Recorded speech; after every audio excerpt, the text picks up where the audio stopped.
ನಮಸ್ತೆ ವೀಕ್ಷಕರೇ, ಶಿಲ್ಪಶ್ರೀ ಕ್ರಿಯೇಷನ್ಸ್ಗೆ ಸ್ವಾಗತ. ನಾನು ಶಿಲ್ಪ ಸಂತೋಷ್. ಇದೇ ಮೊದಲನೇ ಬಾರಿಗೆ ನಮ್ಮ ಚಾನಲ್ನ ನೋಡ್ತಾ ಇದ್ದರೆ ದಯವಿಟ್ಟು ಸಬ್ಸ್ಕ್ರೈಬ್ ಮಾಡ್ಕೊಳ್ಳಿ ಹಾಗೂ ಪಕ್ಕದಲ್ಲಿ ಕಾಣೋ ಬೆಲ್ಲೈಕನ್ ಕೂಡ ಪ್ರೆಸ್ ಮಾಡ್ಕೊಳ್ಳಿ. ಆಗ ನಾನು ಹೊಸದಾಗಿ ಅಪ್ಲೋಡ್ ಮಾಡುವಂತಹ ವಿಡಿಯೋ ನೋಟಿಫಿಕೇಷನ್ಸ್ ನಿಮಗೆ ಮೊದಲು ಬಂದು ತಲುಪುತ್ತೆ. ಇವತ್ತು ನಂದು ಸೂಪರ್ ಆಗಿರುವಂಥ ಗ್ರ್ಯಾಂಡ್ ಆಗಿರುವಂಥ ಬ್ರೈಡಲ್ ಸ್ಯಾರಿಗಳಿಗೆ ಹಾಕ್ಕೋಬೋದಾಗಿರುವಂಥ ಒಂದು ಕ್ರೋಶಾ ಕುಚ್ಚು ಡಿಸೈನ್ನ ತೋರಿಸ್ತಾ ಇದ್ದೀನಿ. ಹಾಗೆಯೇ ಇದ್ರ ಜೊತೆಗೆ ಸ್ಲ್ಯಾಂಟಿಂಗ್ ಹಾರ್ಚ್ ಥರ ಸ್ವಲ್ಪ ಡಿಸೈನ್ನ ಚೇಂಜ್ ಮಾಡಿ ತೋರಿಸಿರುವಂಥ ಡಿಸೈನ್ ಇದು. ಇದಕ್ಕೆ ನೀವು 800 ಇಂದ 850ವರೆಗೂ ಚಾರ್ಜಸ್ ಮಾಡ್ಕೋಬೋದು. ಬನ್ನಿ ಮೊದಲಿಗೆ ಇದಕ್ಕೆ ಬೇಕಾಗಿರುವ ಮೆಟೀರಿಯಲ್ಸ್ಗಳನ್ನ ನೋಡ್ಕೊಂಡ್ಬಿಡೋಣ. ಸೊ ನಾನಿಲ್ಲಿ ಬ್ರೈಡಲ್ ಬೀಡ್ ಅಂತ ಬರುತ್ತಲ್ಲ, ಆ ರೀತಿಯಾದಂಥ ಬಿಗ್ ಬೀಡನ್ನ ತೊಗೊಂಡಿದ್ದೀನಿ. ಮತ್ತು ಕುಚ್ಚು ಕಟ್ಕೊಳ್ಳೋದಕ್ಕೆ ಥ್ರೆಡ್ಡು 2 ಎಳೆ ದಾರ ಸುತ್ತಿಟ್ಕೊಂಡಿದ್ದೀನಿ, 2 ಕಲರಲ್ಲಿ ಜರಿ ದಾರ, ದೊಡ್ಡ ಕಣಿನ ಸೂಜಿ, ಕ್ರೋಶಾ ನೀಡಲ್ ನಂಬರ್ 10 ಅಥವಾ 11 ಯಾವುದಾದ್ರೂ ಯೂಸ್ ಮಾಡ್ಬೋದು. ಹಾಗೆಯೇ ಕತ್ರಿ. ಇದಿಷ್ಟು ನಮಗೆ ಬೇಕಾಗಿರುವಂಥ ಮೆಟೀರಿಯಲ್ಸು. ಸೊ ಈಗ ಡಿಸೈನ್ ಹೇಗೆ ಮಾಡೋದು ಅಂತ ಶುರು ಮಾಡೋಣ ಬನ್ನಿ. ಸೊ ಸ್ಯಾರಿ ಪೂರ್ತಿ ಬಂದು ಈ ರೀತಿ ಮೆಹಂದಿ ಕಲರ್ ಅಥವಾ ಮಸ್ಟರ್ಡ್ ಕಲರ್ ಅಂತಾರಲ್ಲ, ಆ ರೀತಿನಲ್ಲಿದೆ. ಈ ಎಡ್ಜ್ ಇದೆಯಲ್ಲ ನೋಡಿ, ಇದಿಷ್ಟು ಮಾತ್ರನೇ ಕಲರ್ ಚೇಂಜ್ ಇರೋದು. ಸೊ ಪಿಂಕ್, ಹಾಗಾಗಿ ಅವರು ಅದನ್ನೇ ಹೈಲೈಟ್ ಮಾಡಿ ಅಂತ ಹೇಳಿದರು. ಸೊ ನಾನಾಗಿ ಸಿಲ್ವರ್ ಏನು ಆ ಥರ ಕಾಣಿಸ್ತಾ ಇದೆಯಲ್ಲ, ಅದನ್ನೇನು ನಾನಿಲ್ಲಿ ಯೂಸ್ ಮಾಡೋದಿಲ್ದಿರ ಆ ಕಲರ್ ದಾರದಿಂದ ನಾನು ಫಸ್ಟ್ ಸ್ಟೆಪ್ ಏನು 2 ಸ್ಟೆಪ್ಸ್ ನಮಗೆ ಬರುತ್ತೆ ಅಲ್ಲ, ಬೇಸ್ ಲೈನ್ ಮತ್ತು ಏನು ಆರ್ಚ್ ಮಾಡ್ತೀವಿ ಆ ರೀತಿಯಾದಂಥ ಡಿಸೈನ್ನ ನಾನು ಈ ಕಲರಿಂದ ಶುರು ಮಾಡಿದ್ದೀನಿ.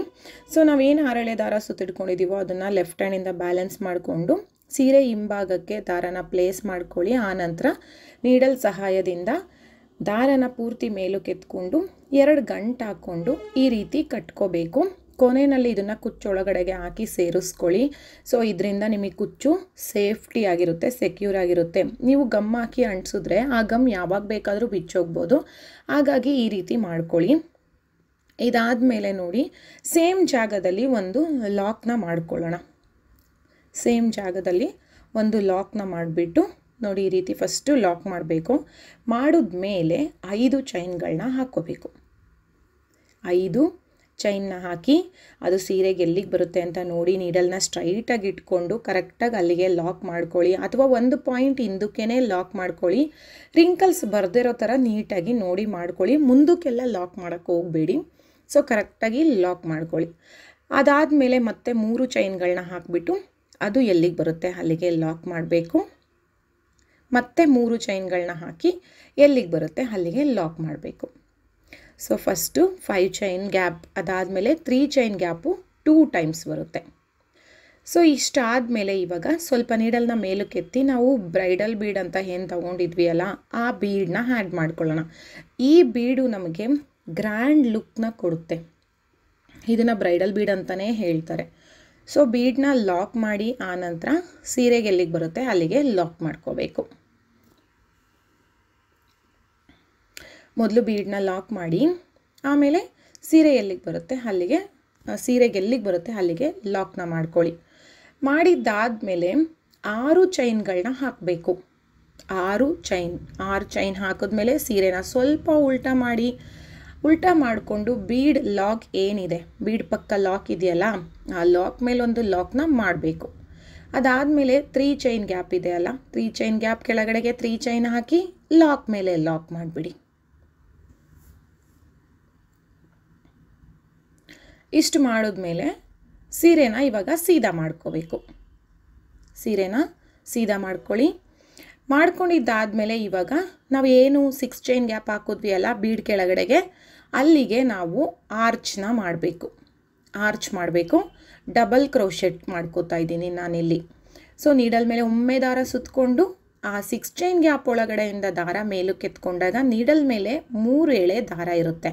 ಮೊದಲು 2ನ್ನ 1 ಮಾಡ್ಕೊಳ್ಳಿ, ಆಮೇಲೆ 2ನ್ನ 1 ಮಾಡ್ಕೊಳ್ಳಿ. ಇದನ್ನು ಡಬಲ್ ಕ್ರೋಶೆಟ್ ಅಂತಾರೆ. ಮತ್ತು ನಾವಿಲ್ಲಿ 15 ಈ 6 ಚೈನ್ ಗ್ಯಾಪ್ ಒಳಗಡೆಗೆ 15 ಕಂಬಗಳನ್ನ ಮಾಡ್ಕೋಬೇಕು. ಮತ್ತು ಟೋಟಲಾಗಿ ನಮಗೆ 16 ಕಂಬಗಳು ಬರುತ್ತೆ. ನಾವು ಉಲ್ಟಾ ಮಾಡಿಕೊಂಡು 3 ಚೈನ್ ಗ್ಯಾಪ್ ಕೆಳಗಡೆಗೆ 3 ಚೈನ್ ಹಾಕಿದ್ದೀವಲ್ಲ, ಅದನ್ನು ಕೂಡ ಒಂದು ಕಂಬ ಅಂತ ಕನ್ಸಿಡರ್ ಮಾಡಿಕೊಂಡು ಆಮೇಲೆ 6 ಚೈನ್ ಗ್ಯಾಪ್ ಒಳಗಡೆಗೆ 15 ಕಂಬಗಳನ್ನ ಮಾಡಿಕೊಂಡು ಟೋಟಲಾಗಿ 16 ಕಂಬಗಳು ಬರುತ್ತೆ ನಮಗೆ. ಸೊ ನಾವು ಡಬಲ್ ಕ್ರೋಶೆಟ್ 15 ಮಾಡ್ಕೋಬೇಕು. ಆ 3 ಚೈನ್ ಗ್ಯಾಪ್ನ ಒಂದು ಕಂಬ ಅಂತ ಮಾಡಿಕೊಂಡಾಗ 16 ಆಗುತ್ತೆ.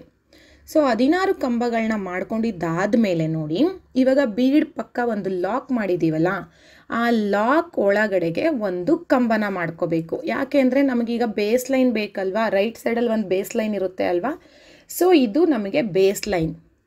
ಸೊ 3 ಚೈನ್ ಗ್ಯಾಪ್ ಹಾಕೋಕ್ಕಾಗಲ್ಲ ಅಂದ್ಬಿಟ್ಟು ನಾವಿಲ್ಲಿ ಕಂಬನ 3 ಚೈನ್ ಗ್ಯಾಪ್ ಥರ ಮಾಡ್ಕೋಬೇಕು. ಇವಾಗ ಆರ್ಚ್ ಕಂಪ್ಲೀಟ್ ಆಗುತ್ತೆ. ಅದು ಎಲ್ಲಿಗೆ ಬರುತ್ತೆ ಅಲ್ಲಿಗೆ ಲಾಕ್ ಮಾಡಿದ್ರೆ, ಅದಾದಮೇಲೆ ಮತ್ತೆ 3 ಚೈನ್ ಹಾಕಿ ಎಲ್ಲಿಗೆ ಬರುತ್ತೆ ಅಲ್ಲಿಗೆ ಲಾಕ್ನ ಮಾಡಬೇಕು. ಸೊ ರೈಟಲ್ಲಿ 3 ಚೈನ್ ಗ್ಯಾಪ್ 2 ಟೈಮ್ಸ್, ಲೆಫ್ಟಲ್ಲಿ 3 ಚೈನ್ ಗ್ಯಾಪ್ 2 ಟೈಮ್ಸ್. ಈಗ ಕರೆಕ್ಟ್ ಆಯ್ತಲ್ಲ. ಇವಾಗ 5 ಚೈನ್ಗಳನ್ನ ಹಾಕ್ಕೋಬೇಕು. 5 ಚೈನ್ಗಳನ್ನ ಹಾಕಿ ಎಲ್ಲಿಗೆ ಬರುತ್ತೆ ಅಲ್ಲಿಗೆ ನೀಡಲ್ನ ಸ್ಟ್ರೈಟಾಗಿ ಇಟ್ಕೊಂಡು ಲಾಕ್ ಮಾಡಿ, ಅಥವಾ ರಿಂಕಲ್ಸ್ ಬರ್ತಾ ಇದೆ ಅಂದರೆ ಒಂದು ಪಾಯಿಂಟ್ ಹಿಂದಕ್ಕೆ ಲಾಕ್ ಮಾಡ್ಕೊಳ್ಳಿ. ನೋಡಿ ಈ ರೀತಿ ಯು ಶೇಪಲ್ಲಿ ನೀಟಾಗಿ ಆರ್ಚ್ನ ಮಾಡ್ಕೋಬೇಕು. ನೋಡಿ ಈ ರೀತಿ ನಾನು ಸ್ಯಾಂಪಲ್ ತೋರಿಸ್ತಾ ಇದ್ದೀನಿ, ಒಂದೆರಡು ಆರ್ಚ್ ಮಾಡಿರೋದನ್ನು. ಈ ರೀತಿ ಸ್ಯಾರಿ ಪೂರ್ತಿ ಮಾಡ್ಕೊಂಡು ಬರಬೇಕು. ನೋಡಿ ಇವಾಗ ಪೂರ್ತಿ ಕಂಪ್ಲೀಟ್ ಮಾಡ್ಕೊಂಡಿದ್ದೀನಿ. ಫಸ್ಟ್ ಸ್ಟೆಪ್ಪು ನಾನು ಒಂದೇ ಸ್ಟೆಪ್ಪಲ್ಲಿ 2 ಸ್ಟೆಪ್ನ ಕಂಪ್ಲೀಟ್ ಮಾಡ್ಕೊಂಡು ಬಂದಿರೋದು. ಇದು ಡಿಸೈನು ಸ್ಟಾರ್ಟಿಂಗು ಕೂಡ ಎಂಡಿಂಗು ಕೂಡ 5 ಚೈನ್ ಗ್ಯಾಪಲ್ಲೇ ಮುಗಿಸ್ಬೇಕು ನಾವು. ಸ್ಟಾರ್ಟಿಂಗ್ 5 ಚೈನಲ್ಲಿ ಸ್ಟಾರ್ಟ್ ಆಗಿರುತ್ತೆ, ಎಂಡಿಂಗು 5 ಚೈನಲ್ಲಿ ಎಂಡ್ ಆಗಬೇಕು. 2 ಟೈಮ್ಸ್ ಲಾಕ್ ಮಾಡಿ ಥ್ರೆಡ್ನ ಕಟ್ ಮಾಡ್ಕೊಳ್ಳಿ. ಇವಾಗ ನೆಕ್ಸ್ಟ್ ಸ್ಟೆಪ್ನ ಕಂಟಿನ್ಯೂ ಮಾಡ್ಕೊಂಡು ಹೋಗೋಣ. ನೆಕ್ಸ್ಟ್ ಇವಾಗ ಅದ್ರ ಆಪೋಸಿಟ್ ಏನು ಮೆಹಂದಿ ಕಲರ್ ಇದೆ ಅಲ್ಲ, ಆ ಕಲರ್ ಥ್ರೆಡ್ಡಿಂದ ಡಿಸೈನ್ನ ಶುರು ಮಾಡ್ತಾ ಇದ್ದೀನಿ. ಸೊ ಮೊದಲಿಗೆ ಏನು ನಾವಿವಾಗ ಫಸ್ಟ್ ಸ್ಟೆಪ್ ದಾರನ ಲಾಕ್ ಮಾಡಿದ್ವಿ ಅಲ್ಲ, ಅದೇ ರೀತಿ ಇಲ್ಲೂ ಕೂಡ ಅಷ್ಟೇ. ದಾರದ ತುದಿಗೇನು ಗಂಟಾಕೋಬೇಡಿ, ಸೀರೆಗೇನೆ ಡೈರೆಕ್ಟಾಗಿ ಲಾಕ್ ಮಾಡ್ಕೊಳ್ಳಿ. ಲೆಫ್ಟ್ ಹ್ಯಾಂಡಿಂದ ಬ್ಯಾಲೆನ್ಸ್ ಮಾಡ್ಕೋಬೇಕು. ದಾರನ ಸೀರೆ ಹಿಂಭಾಗಕ್ಕೆ ಈ ರೀತಿ ಪ್ಲೇಸ್ ಮಾಡ್ಕೊಳ್ಳಿ. ನಾವಿವಾಗ ಒಂದು ಲಾಕ್ ಮಾಡಿರ್ತೀವಲ್ಲ, ಆ ಲಾಕಿಗಾದರೂ ನೀವು ಇದನ್ನು ಗಂಟು ಹಾಕೋಬೋದು, ಅಥವಾ ಡೈರೆಕ್ಟ್ ಸೀರೆಗೂ ಗಂಟು ಹಾಕೋಬೋದು.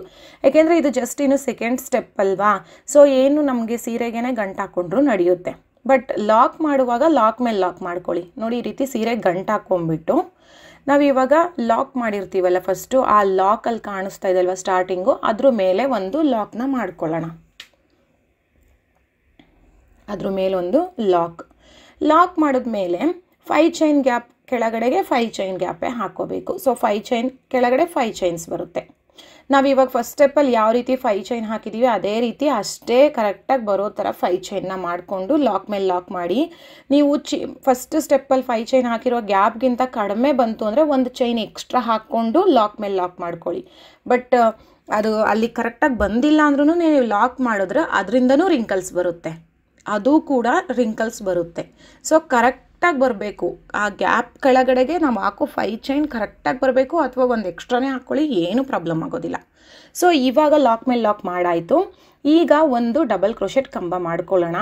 ಬೇಸ್ ಲೈನ್ 3 ಚೈನ್ ಇದೆ, ಮತ್ತು ಒಂದು ಕಂಬ ಅಂತ 3 ಚೈನ್ ಹಾಕಿದ್ದೀವಲ್ಲ, ಅದ್ರ 2 ಮಧ್ಯಕ್ಕೆ ಮೊದಲು ಒಂದು ಕಂಬನ ಮಾಡ್ಕೋಬೇಕು ಡಬಲ್ ಕ್ರೋಶೆಟ್. ನೋಡಿ ಬೇಸ್ ಲೈನ್ ಇದೆ ಮತ್ತು ಒಂದು ಕಂಬ, ಆ 2 ಮಧ್ಯಕ್ಕೆ ಕಾಣಿಸ್ತಾ ಇದೆ ಅಂದ್ಕೊಳ್ತೀನಿ. ಸೊ ಅದು 2 ಮಧ್ಯಕ್ಕೆ ಮೊದಲು ಒಂದು ಕಂಬನ ಮಾಡ್ಕೊಬೇಕು. ಮಾಡ್ಕೊಂಡಿದ್ದಾದಮೇಲೆ ನೋಡಿ ಇವಾಗ ಜಸ್ಟು ಹಾಫ್ ಕ್ರೋಶೆಟ್ ಮಾಡ್ಕೋತಾ ಇದ್ದೀನಿ ನಾನಿಲ್ಲಿ ಸ್ಲ್ಯಾಂಟಿಂಗ್ ಆರ್ಚು. ಅಂದರೆ ನೀಡಲ್ ಮೇಲೆ ಒಂದು ಸಲ ದಾರ ಸುತ್ಕೊಳ್ಳಿ, ಆ ಕಂಬದೊಳಗಡೆಯಿಂದ ದಾರ ಮೇಲಕ್ಕೆ ಎತ್ಕೊಂಡು ನೀಡಲ್ ಮೇಲೆ 3 ಎಳೆ ಇರುತ್ತಲ್ಲ, 3 ಒಂದು ಮಾಡ್ಕೋಬೇಕು. ಇದು ಹಾಫ್ ಕ್ರೋಶೆಟ್ಟು. ಸೊ ಆ ಕಂಬಕ್ಕೆ ಟೋಟಲಾಗಿ 3 ಹಾಫ್ ಕ್ರೋಶೆಟ್ನ ಮಾಡ್ಕೊಳ್ಳೋಣ. 3 ಹಾಫ್ ಕ್ರೋಶೆಟ್ಟು. ಸೊ ಸೇಮ್ ಒಂದೇ ಕಂಬಕ್ಕೆ 3 ಹಾಫ್ ಕ್ರೋಶೆಟ್ ಬರುತ್ತೆ. ನೋಡಿ ಈ ರೀತಿ ಪುಟ್ಟದಾಗಿ ಒಂಥರ ಪೀಕೋ ಟೈಪಲ್ಲಿ ಕೂಡ ಇರುತ್ತೆ ಇದು. ಸೊ ಇವಾಗ ನೆಕ್ಸ್ಟು 2 ಕಂಬನ ಗ್ಯಾಪ್ ಬಿಡಿ. 2 ಕಂಬನ ಗ್ಯಾಪ್ ಬಿಟ್ಟು 2 ಕಂಬದ ಮಧ್ಯಕ್ಕೆ ನಾವು ಇದನ್ನು ಲಾಕ್ ಮಾಡಬೇಕು. ಮಧ್ಯದಲ್ಲಿ 2 ಕಂಬ ಗ್ಯಾಪ್ ಬರಬೇಕು. ಸೊ 2 ಕಂಬ ಗ್ಯಾಪ್ ಕೊಟ್ಟ ಮೇಲೆ ಸೇಮು ನೀಡಲ್ ಮೇಲೆ ಒಮ್ಮೆ ದಾರ ಸುತ್ಕೋಬೇಕು. ಕಂಬದೊಳಗಡೆಯಿಂದ ದಾರ ಮೇಲಕ್ಕೆ ಎತ್ಕೊಂಡಾಗ ನೀಡಲ್ ಮೇಲೆ 3 ಎಳೆ ದಾರ ಇರುತ್ತೆ, 3 ಒಂದು ಮಾಡಬೇಕು. ಸೊ ಟೋಟಲ್ಲು 3 ಬಾರಿ 3 ಹಾಫ್ ಕ್ರೋಶೆಟ್ಸ್ನ ಮಾಡಬೇಕು. ನೀವು ಇದಾದಮೇಲೆ ಬೇಕಾದರೆ ನೋಡಿ 3 ಹಾಫ್ ಕ್ರೋಶೆಟ್ ಆಯ್ತಲ್ಲ, ಒಂದು ಬೀಡನ್ನ ಆ್ಯಡ್ ಮಾಡ್ಕೋಬೋದು ಅಲ್ಲಿಗೆ ಬೇಕಾದರೆ. ನಿಮಗೆ ಬೀಡ್ ಬೇಕು, ಇನ್ನೂ ಗ್ರ್ಯಾಂಡಾಗಿ ಕಾಣಿಸ್ಬೇಕು ಅಂತ ಅಂದರೆ ಒಂದು ಬೀಡನ್ನ ಕೂಡ ಆ್ಯಡ್ ಮಾಡ್ಕೋಬೋದು. ಅದಾದಮೇಲೆ ಮಧ್ಯದಲ್ಲಿ 2 ಕಂಬನ ಗ್ಯಾಪ್ ಕೊಡಬೇಕು. 2 ಕಂಬ ಬಿಟ್ಬಿಟ್ಟು 2 ಮತ್ತು 3ನೇ ಕಂಬದ ಮಧ್ಯಕ್ಕೆ ಕಂಬನ ಮಾಡಬೇಕಂದ್ರೆ ಮಧ್ಯದಲ್ಲಿ 2 ಕಂಬ ಬಿಡಬೇಕು. ಆಮೇಲೆ ನಾವು ಏನು ಕಂಬನ ಮಾಡ್ತಾ ಇದ್ದೀವಲ್ಲ, ಅದು ಮೇಲೆ ಚೈನ್ ಕಾಣಿಸ್ತಾ ಇದೆಯಲ್ಲ, ಅದಕ್ಕೆ ನಾನು ಮಾಡಿಲ್ಲ. 2 ಕಂಬಗಳ ಮಧ್ಯಕ್ಕೆ ನಾನು ಕಂಬನ ಮಾಡಿಕೊಂಡು ಹೋಗ್ತಾ ಇದ್ದೀನಿ. ಸೊ ಅದು ಕರೆಕ್ಟಾಗಿ ನೋಡ್ಕೊಳ್ಳಿ. ಚೈನ್ ಮೇಲೆ ಮಾಡಬೇಡಿ, 2 ಕಂಬದ ಮಧ್ಯಕ್ಕೇ ನಾವು ಕಂಬನ ಮಾಡ್ಕೋಬೇಕು. ಆವಾಗಲೇ ಚೆನ್ನಾಗಿ ಕಾಣಿಸೋದು, ಫಿನಿಶಿಂಗ್ ನೀಟಾಗಿ ಬರೋದು. ಸೊ ನೋಡಿ, ಈ ರೀತಿ ನಾವು ಸ್ಲ್ಯಾಂಟಿಂಗ್ ಆರ್ಚ್ಗಳನ್ನ ಮಾಡ್ಕೊಂಡು ಬಂದಿದ್ದೀವಿ. ಕೊನೆಯಲ್ಲಿ ಈಗ ನೋಡಿ ಲಾಸ್ಟ್ದು ಬೇಸ್ ಲೈನ್ ಮತ್ತು ಒಂದು ಕಂಬದ ಮಧ್ಯಕ್ಕೆ ನಾವು ಡಬಲ್ ಕ್ರೋಶೆಟ್ನ ಮಾಡ್ಕೋಬೇಕು. ಆದರೆ ಇಲ್ಲಿ ಪಿಕೋ ಮಾಡೋದು ಬೇಡ, ಜಸ್ಟ್ ಕಂಬ ಮಾಡಿಬಿಟ್ಟು 3 ಚೈನ್ ಗ್ಯಾಪ್ದು ಲಾಕ್ ಇದೆಯಲ್ಲ, ಆ ಲಾಕ್ ಮೇಲೆ ಲಾಕ್ ಮಾಡಬೇಕು. ಇಲ್ಲಿ ನಾವು ಪಿಕೋ ಮಾಡೋ ಹಾಗಿಲ್ಲ. ನೋಡಿ, ಈ ರೀತಿ ಜಸ್ಟ್ ಕಂಬ ಹಾಕಬೇಕು. ನಮಗೆ ಟೋಟಲಾಗಿ 8 ಪೆಟಲ್ಸ್ ಥರ ಬರುತ್ತೆ. ಇದೊಂಥರ ಫ್ಲವರ್ ಡಿಸೈನ್ ಥರ ಹೇಳ್ಬೋದು, ಸ್ಲ್ಯಾಂಟಿಂಗ್ ಆರ್ಚ್ ಅಂತ ಹೇಳ್ಬೋದು, ಅಥವಾ ಪಿಕೋ ಥರನೂ ಕಾಣಿಸುತ್ತೆ. ಸೊ ತುಂಬಾ ಚೆನ್ನಾಗಿ ಪುಟ್ಟದಾಗಿ ಬಂದಿರೋ ಸ್ಲ್ಯಾಂಟಿಂಗ್ ಆರ್ಚ್ ಥರ ತುಂಬಾ ನೀಟಾಗಿ ಬರುತ್ತೆ. ಸೊ ಕಂಪ್ಲೀಟ್ ಆದಮೇಲೆ 3 ಚೈನ್ ಗ್ಯಾಪ್ ಇದೆಯಲ್ಲ, ಅಲ್ಲಿ ಲಾಕ್ ಮೇಲೆ ಲಾಕ್ ಮಾಡ್ಕೊಂಡಿದ್ದಾದಮೇಲೆ 5 ಚೈನ್ ಗ್ಯಾಪ್ ಕೆಳಗಡೆಗೆ 5 ಚೈನ್ ಹಾಕಿ. ನೋಡಿ 5 ಚೈನ್ ಹಾಕಿದೆ, ನನಗಲ್ಲಿ ರೀಚ್ ಆಗಿಲ್ಲ, ಹಾಗಾಗಿ ನಾನು ಮತ್ತೆ ಒಂದು ಚೈನ್ನ ಹಾಕಿಬಿಟ್ಟು ಲಾಕ್ ಮೇಲೆ ಲಾಕ್ ಮಾಡ್ತಾಯಿದ್ದೀನಿ. ಇದೇ ರೀತಿ ಮಾಡ್ಕೋಬೇಕು ನೀವು ಕೂಡ. ನೀವೇನಾದರೂ 5 ಚೈನ್ ಗ್ಯಾಪ್ ಕೆಳಗಡೆ 5 ಚೈನ್ ಹಾಕಿದೆ ಅಲ್ಲ, ಲಾಕ್ ಮೇಲೆ ಲಾಕ್ ಮಾಡಿಬಿಡೋಣ ಅಂತ ನೀವು ಕೂರಿಸಿದ್ರಿ ಅಂದರೆ ರಿಂಕಲ್ಸ್ ಬರುತ್ತೆ, ಗುಡ್ಡೆ ಆಗಿಬಿಡುತ್ತೆ, ಆರ್ಚ್ ಎಲ್ಲ ಅಂದರೆ ಸೀರೆ ಗುಡ್ಡೆ ಆಗಿಬಿಡುತ್ತೆ. ಸೊ ನೀಟಾಗಿ ನೋಡಿ ಮಾಡ್ಕೊಳ್ಳಿ. ನೋಡಿ ಎಷ್ಟು ಚೆನ್ನಾಗಿ ಕಾಣಿಸ್ತಾ ಇದೆ ಆರ್ಚು ಅಂದರೆ. ಇದಕ್ಕೆ ನಾನು ಹೇಳಿದಾಗೆ ಒಂದೊಂದು ಸ್ಲ್ಯಾಂಟಿಂಗ್ ಆರ್ಚ್ ಆದಮೇಲೂ ಬೇಕಾದ್ರೆ ನೀವು ಒಂದೊಂದು ಪುಟ್ಟದ ಬೀಡನ್ನ ಹಾಕ್ಕೋಬೋದು. ಸೊ ನಾನು ಎಲ್ಲ ಆರ್ಚ್ಗಳನ್ನೂ ಹಾಕ್ಕೊಂಡು ಕಂಪ್ಲೀಟ್ ಮಾಡ್ಕೊಂಡಿದ್ದೀನಿ. ತುಂಬ ಬೇಗ ಕೂಡ ಮಾಡ್ಕೊಂಡು ಹೋಗ್ಬೋದು, ತುಂಬ ಈಸಿಯಾಗಿದೆ, ತುಂಬ ಚೆನ್ನಾಗಿ ಕಾಣಿಸುತ್ತೆ. ಹೆವಿ ಬೀಡ್ಸು ಇಲ್ದಿರ ಒಂದೊಂದೇ ಬ್ರೈಡಲ್ ಬೀಡನ್ನ ಯೂಸ್ ಮಾಡಿರೋ ಅಂಥದ್ದು. ಹಾಗೆಯೇ ಇದಕ್ಕೆ ನಾನು ಪಿಂಕ್ ಕಲರ್ ಥ್ರೆಡ್ಡಿಂದ ಕುಚ್ಚನ್ನ ಕಟ್ಟಿದ್ದೀನಿ. 187 ದಾರ ತೊಗೊಂಡಿದ್ದೀನಿ ಕುಚ್ಚು ಕಟ್ಕೊಳ್ಳೋದಕ್ಕೆ. ಅದು ಡಬಲ್ ಮಾಡಿದಾಗ ನಿಮಗೆ 367 ದಾರ ಆಗುತ್ತೆ. ಆರ್ಚ್ ಲೆವೆಲಿಗೆ ಮೀಡಿಯಮ್ ಸೈಜಲ್ಲಿ ಹಂಗೇ ದಪ್ಪನಾಗಿ ಬರುತ್ತೆ. ಮತ್ತು ಕುಚ್ಚು ಕಟ್ಟೋಕೆ ಮುಂಚೆ ಐರನ್ ಮಾಡಿ ಕುಚ್ಚನ್ನ ಕಟ್ಟಿ ಫಿನಿಶಿಂಗ್ ತುಂಬ ಚೆನ್ನಾಗಿ ಬರುತ್ತೆ. ಸೊ ಖಂಡಿತವಾಗ್ಲೂ ನಿಮಗೆ ಈ ಡಿಸೈನ್ ಇಷ್ಟ ಆಗಿದೆ ಅಂತ ಅಂದ್ಕೊಳ್ತೀನಿ. ಇಷ್ಟ ಆಗಿದರೆ ದಯವಿಟ್ಟು ಲೈಕ್ ಮಾಡಿ, ಹಾಗೆಯೇ ನಿಮ್ಮ ಫ್ಯಾಮಿಲಿ ಫ್ರೆಂಡ್ಸ್ ಜೊತೆಗೂ ಕೂಡ ಶೇರ್ ಮಾಡಿ, ಮತ್ತು ಡಿಸೈನ್ ಹೇಗಿತ್ತು ಅಂತ ಕಮೆಂಟ್ ಮಾಡಿ ಕೂಡ ತಿಳಿಸಿ. ಇದೇ ಮೊದಲನೇ ಬಾರಿಗೆ ನಮ್ಮ ಚಾನಲ್ನ ಏನಾದರೂ ನೋಡ್ತಾ ಇದ್ದರೆ ದಯವಿಟ್ಟು ಸಬ್ಸ್ಕ್ರೈಬ್ ಮಾಡ್ಕೊಳ್ಳಿ, ಹಾಗೂ ಪಕ್ಕದಲ್ಲಿ ಕಾಣೋ ಬೆಲ್ ಐಕನ್ ಕೂಡ ಪ್ರೆಸ್ ಮಾಡ್ಕೊಳ್ಳಿ. ಹಾಗೂ ಈ ವಿಡಿಯೋ ನೋಡಿದ್ದಕ್ಕಾಗಿ ತುಂಬ ಧನ್ಯವಾದಗಳು.